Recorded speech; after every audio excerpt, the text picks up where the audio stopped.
Hey guys, welcome to Pages with Sidra.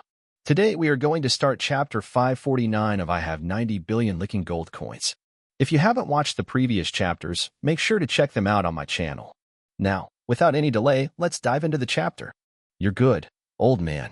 In the past few hundred years, you're the first to wound me this badly. But don't get ahead of yourself. You're going to die soon. Tina sneered. I suggest you don't act rashly, the old man said coldly. You were hit by my secret weapon. You're already poisoned. Even for a fifth-rank powerhouse, it's nearly impossible to purge it. Without my specially refined antidote, in 10 days at most, your body will rot from the inside out. Tina glanced at her left arm. It had indeed started to blacken. A bone-chilling cold crept deep into her organs. She wasn't sure if the old man was bluffing, but in all these years, no poison had ever affected her like this. And now she was clearly poisoned. You despicable coward. Do you think a little threat will stop me from killing you? Tina's voice was icy. You can try if you want, the old man replied calmly. But I'd suggest you save your strength. We're both stuck on this same wooden plank. Without my mental power to guide us, there's no way you'll make it back to shore. If a pack of sharks shows up, in our condition, we'll both be fish food. The two glared at each other in silence. That's when the old man finally got a good look at his opponent. To his surprise, the powerful figure in front of him was a Western woman, blonde hair, blue eyes, and devilishly stunning. Something felt off. A Western woman this strong, at 5th rank level no less, should be ruling some domain of her own. Why would she be serving under Qin Yuan? Had that scoundrel become so good at manipulating women? Tina, too, started piecing things together. Why hadn't Qin Yuan made a move this whole time? If this old man was one of Qin Yuan's people from the 9th Bureau, why would he betray an ally? Someone with this level of power was a huge asset. Letting him die here wouldn't make sense. Who exactly are you to Qin Yuan? Why are you fighting on his behalf? Tina asked, narrowing her eyes. Who said I'm one of his people? The old man scoffed. That bastard humiliated me in front of everyone on the cruise ship. Aren't you one of the 9th Bureau agents he called to capture me? Who said I'm part of the 9th Bureau? Tina's expression darkened. You. The air between them grew tense and awkward. The two locked eyes, and in that instant, both of them were stunned. Boom. It hit the old man like thunder. He was completely dumbfounded. They had fought with all their strength, nearly destroying each other, and now she says she's not even working for Qin Yuan?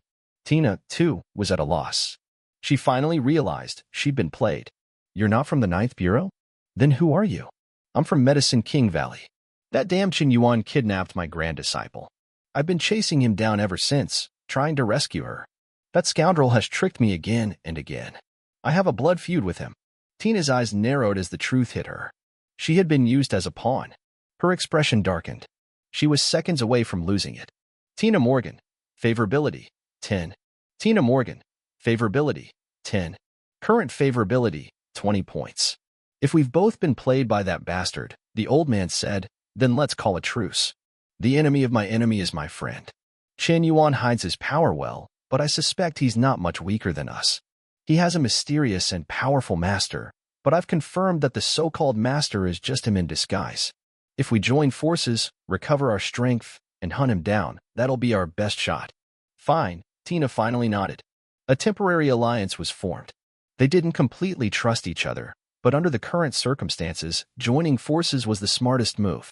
First, though, they had to get off this endless sea. The two of them floated on the ocean for 15 straight hours. Finally, the next morning, they were spotted by a cargo ship. They were saved. Luckily, the waters between Japan and Shanghai are still considered inland seas, with plenty of ships and fishing fleets. If they had drifted into the deeper Pacific, their chances of survival would have dropped to near zero. Meanwhile, Qin Yuan and Yao Qin had already arrived in Seoul, while the two injured powerhouses drifted helplessly on the ocean. Qin Yuan was living it up, fine dining, luxury shopping, and enjoying a presidential suite in one of Korea's most extravagant hotels. Chi-tan, did you lose your ID and passport on the cruise? Yes, boss, she replied. I thought we were just circling the sea and heading back. I didn't expect to end up in Korea. I didn't bring any luggage. No worries. As long as we have money, we're fine. But without ID, we can only book one room. The presidential suite should be spacious enough. You don't mind, do you? I don't mind, Chi-tan stammered. Her cheeks flushed bright red, like a little apple. She lowered her head shyly. A man and a woman, alone in one room. It felt a bit improper. But this was the situation. What does he mean by this? I know I've started falling for him, but isn't this moving a little too fast? If I give myself up so easily, won't people think I'm cheap? Cheat and felt torn. After all, she used to admire senior brother Shiryun. They grew up together, childhood sweethearts. She even promised to marry him, though he had since passed away. Was it too soon to fall for someone else? Am I a shallow woman? It feels like I'm betraying Shiryun. Maybe I just need more time for my heart to settle. I'll just have to hold the line tonight. Hopefully, boss won't try anything. But when they entered the large suite, nothing happened. No flirtation, no ambiguity. Chin-dan, you've had a long day. Go get some rest. I have to make a quick phone call. All right, boss. She figured she should contact her master anyway, let him know she was in Korea, so he wouldn't go looking for her back in China. Meanwhile, Qin Yuan pulled out his phone and made a call. Xiaoya, is everything ready? Yes, boss. All our traders are in position. We're just waiting on your order to short the Korean one. Good. Let's begin. Yes, boss. Qin Yuan hadn't forgotten how the Samsung conglomerate had tried to suppress Panga Mobile. And since Park rose to power, he had gone even further, partnering with Western syndicates to attack Qin Yuan's assets globally. They even recently banned the Koi app and the Temple of War game. Now, it was time to strike back. And when Qin Yuan retaliates, it's never small scale. When he's quiet, he's invisible. But once he makes a move, it's thunderous and devastating.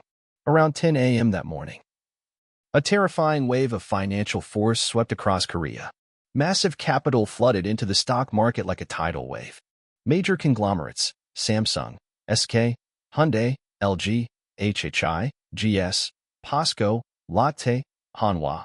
Over a dozen major publicly listed giants were suddenly on fire. Right from the market's opening bell, stock prices skyrocketed. Even the Korean one surged in value alongside them. For the past 2 months, every major publicly listed company in the country had entered a golden bull market, especially Samsung Group. After the mysterious death of the old chairman, their stock didn't dip. Instead, it soared nonstop. As of now, Samsung's global market cap had officially passed $1 trillion. And the man at the center of it all? Park Jung-jae, the youngest heir in history. The media praised him endlessly. He had only taken control a few months ago, yet under his leadership, Samsung's value had jumped by a full third. People called him a once-in-a-generation business prodigy. So much praise had clearly gone to his head. Despite marrying Kim Soo-ju just a month ago, rumors of a divorce were already flying. Word was that Samsung's new chairman had been simping over a Seoul University student named Yoon Soo-na and wanted to divorce his heiress wife. Clearly, he had forgotten who put him in power in the first place.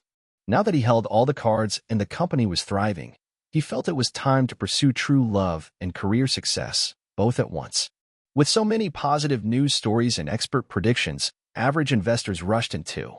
People began putting their life savings into stocks. Some saw their net worth skyrocket overnight. The Korea was enjoying unprecedented economic prosperity. And then, start selling. Yes, boss. Yuling Shuang nodded and hung up the call. This was it. The perfect trap Qin Yuan had spent 2 months setting was finally ready to snap shut. During this period, Feiduan Capital invested a large amount of funds to purchase stocks of many listed groups in South Korea, causing the stock markets of major South Korean groups to soar. But they made sure not to let it soar too high, keeping it within a reasonable growth range, constantly pumping good news to fuel the illusion. In reality, this short-term boom was just a mirage.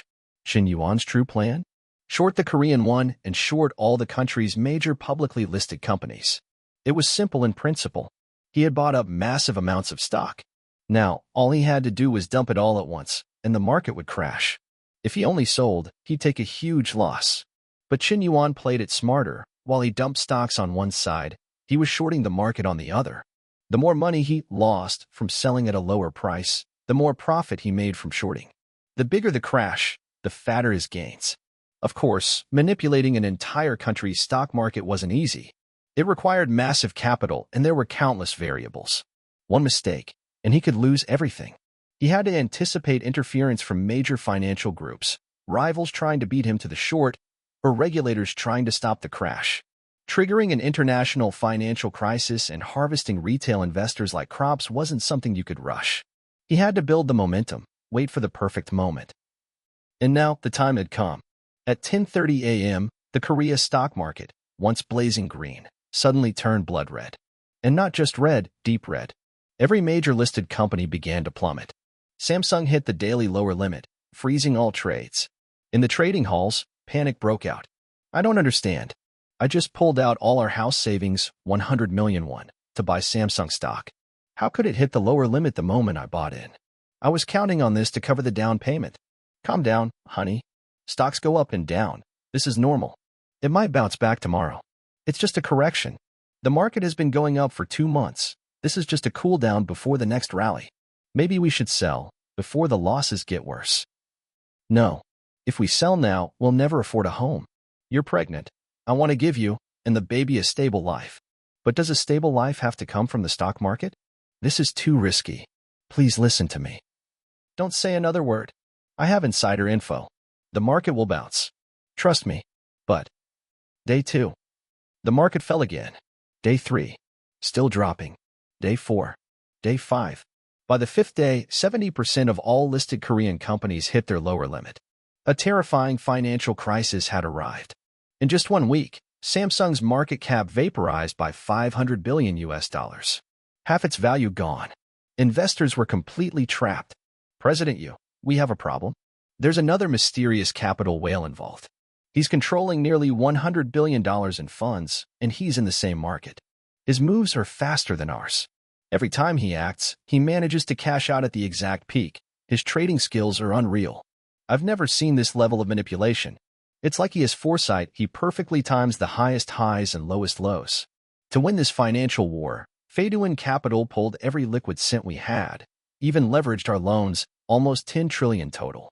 But somehow, we're only getting scraps. It feels like all the real profits were harvested by someone else. What? Yuling Shuang was completely dumbfounded. She had hired over 100 of the top traders in the country. They poured 10 trillion into Korea.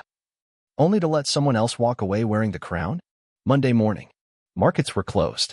In a luxury presidential suite, Qin Yuan slowly opened his eyes and sat up from his plush bed.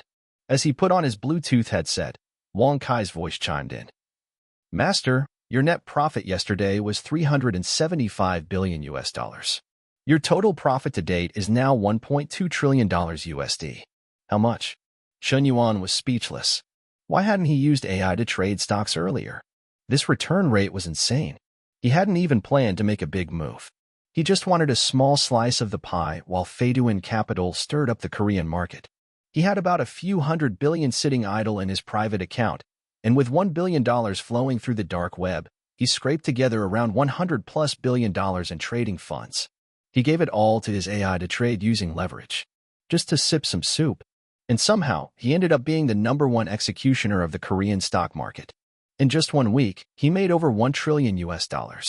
Capitalism was terrifying. Faster than robbing a bank. That's it for today's chapter recap. If you enjoyed the breakdown, don't forget to like, comment, and subscribe to stay updated with the latest manga, manhwa, and manhwa recaps. Got thoughts on today's chapter? Drop them in the comments. I'd love to hear your take on the story. Also, if you know other fans who were reading this manhwa but stopped because it got axed, share this video with them. The more support we get, the more motivation we'll have to keep making these videos. See you in the next one. Until then, keep turning the pages.